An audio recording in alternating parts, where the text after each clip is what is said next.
Core strength is more than abs. It's the key to fixing shaky shoulders, wobbly legs, and nagging pain. Crunches just don't mimic the real life stress your patient's trunk has to deal with. Imagine being able to stand tall with confidence without wobbly balance.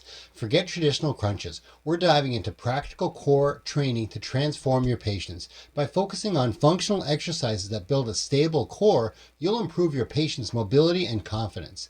Plus, you'll help them stand straighter, move with more power.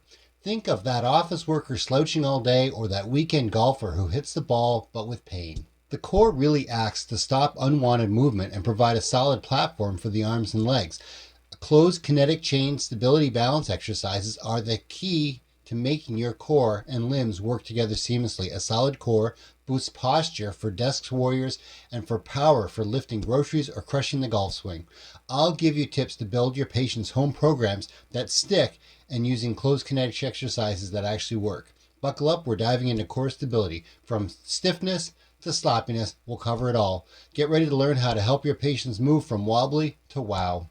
Section 1, Resisting Unwanted Movement, Stability Beyond Crunches. Let's talk about the core muscles and how they play a crucial role in our daily movements. Think of them as a muscle corset holding everything steady. All the muscles around your body provide that stability. This stable core helps resist unwanted movement, so your arms and legs can move more effectively. What happens when the core is weak? You might see limited standing tolerance, poor balance, or droopy posture. We've all seen those patients struggling with poor posture, rounded shoulders, hunched thoracic spine, and a wicked lumbar sway. It's not just about aesthetics. A weak core has real life consequences. It robs patients of the power to perform everyday activities with confidence, whether it's tackling stairs, carrying groceries, or hitting that golf ball. Let's be honest, it isn't just a problem for a select few. It's a challenge that affects every patient, whether they're at home, at work, or at the gym. Take a look at your patients. Are they super stiff like C-3PO from Star Wars, or are they wobbly and sloppy like Homer Simpson? Either way, we're here to focus on core stability. And the truth is, just doing crunches isn't going to help it. To improve your patient's function, you need exercises that target core stability, all the muscles, every direction, the real life stuff. Depending on where your patient is starting from, you might begin with simple exercises on the mat, but my rule of thumb is to get them off the mat and into more functional positions like sitting or standing as soon as possible. For example, we can use seated core exercises like a seated march, or sitting on a stability ball, or seated bicep curls. Yes, I know I said bicep curls. That might sound odd here, but they challenge your balance. I'm using seated bicep curls as a balance perturbation within the patient's base of support. Check out my book for more examples. As patients progress, we can move on to standing exercises like wall planks, single leg balancing, and standing Pallof press. These promote a tall, upright posture and a solid base for serious power, like cueing your patients to keep their chest up while doing mini squats. The key is to introduce these exercises early in their program to build a foundation of stability. And as you guide them, make sure you monitor for signs of movement compensations like the knees valgus or varus while squatting, and ensure that they're breathing normally. No breath holding, please. By focusing on core stability, you can help your patients move confidently with better posture more efficiently. Now that we've laid the groundwork, it's time to explore the exercises that'll straighten postures and supercharge your patient's strength. Say hello to anti-motion exercises, the cornerstone of functional movement. Section 2, Building a Stable Core, Functional Anti-Motion Exercises for Every Direction. Your core muscles are the foundation for every move you make. Think of them as a muscle corset, we talked about that holds everything steady and allow you to perform everyday tasks with ease and stability. This is crucial for activities like putting on your shoes and socks without losing your balance. Traditional crunches focus on flexing the spine to work the six-pack muscles, but in reality, your core's primary job is to resist movement in multiple directions. That's where these anti-motion exercises come in. They train your core to stabilize and resist bending and twisting. To master this stability, start with the belly brace. Have your patient activate their core by tightening their stomach muscles like they're bracing for a punch. This isometric move locks the spine in place and gets the core ready for action. The key is to maintain steady breathing while avoiding breath holding and a solid ab core. With the belly brace as the foundation, anti-motion exercises help build stability and control in various directions. These exercises work by resisting motion, whether it's forward bending, backward bending, twisting, or sideways.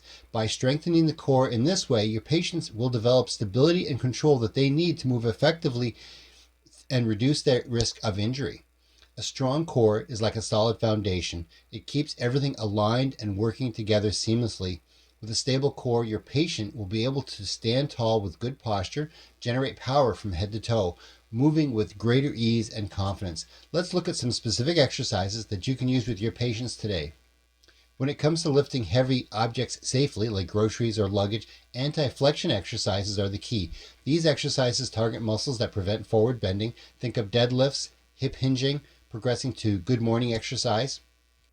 Next up, anti-extension exercises help with balance and stability, especially on uneven surfaces or when stepping up. Try wall planks, progressing to floor planks, glute bridges, and dead bugs. These exercises engage your muscles to prevent backward bending. Now let's talk about twisting motions. Anti-rotation exercises are essential for reaching tasks or sports like tennis or golf. Some examples of anti-rotation exercises are the standing peel-off press and its variations, or single leg deadlift. Finally, anti-lateral bending exercises help with everyday activities like carrying groceries or a toddler. Wall side planks progressing to floor side planks, suitcase carries, waiter carries, these are effective options. When training your patients, it's not about debating whether a specific exercise is anti-flexion or anti-extension. What's key is incorporating a variety of these exercises that challenge the core from multiple angles, front, back, sideways, twisting, and doing so, you'll provide a comprehensive stability and base of strength. The goal is to work the core in different directions, moving beyond traditional exercises like crunches to a well-rounded strength and stability program. These anti-motion exercise approach builds on the neutral spine concept largely influenced by research in the 1990s and the 2000s. Remember we talked about the belly brace, isometric abs? Researchers like Stuart McGill and his patient-friendly book, The Back Mechanic, offer practical insights like the McGill Big 3 core exercises. This approach draws also from Gray Cook's functional movement screen, outlined in his book Movement, and Michael Boyle's functional training methods like the peel-off press, detailed in New Functional Training for Sports. By incorporating anti-motion exercises into your patient routines, you'll help them build a functional core that enhances power, posture, and resilience. With the belly brace as a foundation, they'll be able to tackle daily activities with ease, reduce their risk of injury, and move with greater efficiency. Closed kinetic chain exercises will tie everything together, stimulating real-life movements that require coordination between the core and the limbs. Start with simple exercises, maintain a tight belly brace, and watch your patients move with renewed confidence, control, and a tall upright posture. These exercises build functional trunk muscles. Now let's learn to spot when patients need them most. Section 3, observing movement quality, what to look for in your patients and what to chart. Movement analysis, or watching our patients, is a key skill in physiotherapy. Remember how some patients are super stiff like C3PO while others are really sloppy like Homer Simpson?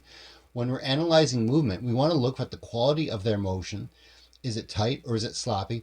Tight patients have trouble using power that they're capable of, like driving with the brakes on. Sloppy patients are inefficient or ineffective, like pushing on a string. Let's look at 3 examples. First, there's observational gait analysis, watching how patients walk. This really deserves its own video, but for now, you can look at my book on charting for an overview. But for now, you can still chart on their gait being stiff or sloppy. You could chart something like reduced arm swing bilaterally, or excessive lateral trunk sway during gait, or a wide base of support with arms in the high guard position. Next, we have single leg balance. And sure, you can time single leg balance. All the kids do that. But also, just get the gut feeling of how stable they appear. So you can chart something like good balance control, slight sway within base of support, or stepping strategy used to regain balance multiple times, or difficulty maintaining balance, frequent dramatic arm movements for stability observed. Finally, we have the functional movement screen, which looks at dynamic movements. You can do all of it or part of it. The key is to observe the quality of movement. Is it smooth and controlled, or does it look awkward? Sure, use their scoring system. It's awesome. But it's okay to chart specific observations like poor trunk control during squat or asymmetry noted during hurdle step, especially if you're just using part of this tool and not all of it. So now that you can spot movement issues, let's give patients some home exercises to fix them. Let's get your patients standing tall and upright, moving with strength and efficiency. Bonus section, hey, look how far you've come. Better patient outcomes with closed kinetic chain home exercises. I keep hinting at how closed kinetic chain exercises are the cat's pajamas for your patients' home exercises. So here's the deal. Not only do they help your patients build functional strength and stability, but they also improve balance and overall movement control. They help fix slumpy postures and add power for daily functional tasks. Closed kinetic chain exercises improve proprioception way better than open kinetic chain exercises. Some everyday examples of closed kinetic chain activities. For the upper body, think about pushing a shopping cart or a lawnmower. You're using your arms to push against resistance. For the lower body, think of something simple like standing up from a chair. That's a great example. When we combine both activities like vacuuming, mopping, or sweeping, these are perfect illustrations of closed kinetic chain movements in action.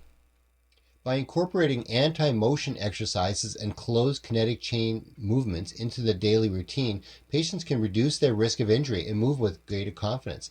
This approach is particularly effective because it mimics real-life activities requiring the coordination and muscle activation and joint stability, and it enhances proprioception and neuromuscular control. As a result, patients developed functional strength and stability that translates to daily life and sports, making closed kinetic chain exercises an excellent addition to their home programs. For example, if someone struggles with sit to stand out of a chair, try mini squats as an exercise. These mimic the real sit to stand movement, building confidence and core strength, and make sure that it's pain-free. It's also essential to educate patients on why they're doing these exercises, so use plain language explanations. Say something like, this will help you stand tall and get stronger. Once patients master the basics, gradually progress their exercises by continuing to challenge them and drive their progress forward. For instance, progressing minute squats to step-ups or wall planks to wall planks with hip extension leg lifts. Check for smooth, controlled movement and progress them only when they can do reps with good form. Finally, monitor and adjust their program regularly. Encourage consistency by motivating the patients to do their exercises every day, like a few mini squats every time a commercial comes on. Ask patients to report how their exercises are feeling and watch their form. Look for signs of improvement, like less sway during gait or better posture, and adjust the program as needed. By following these tips, you can help your patients build a strong, stable core that improves their overall function and confidence. Good gravy, we've covered a lot of ground, but now it's time to put it all into perspective. Let's talk about the impact of core training on your patients' daily lives and how you can make a real difference.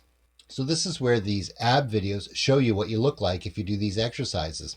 A guy can dream, right?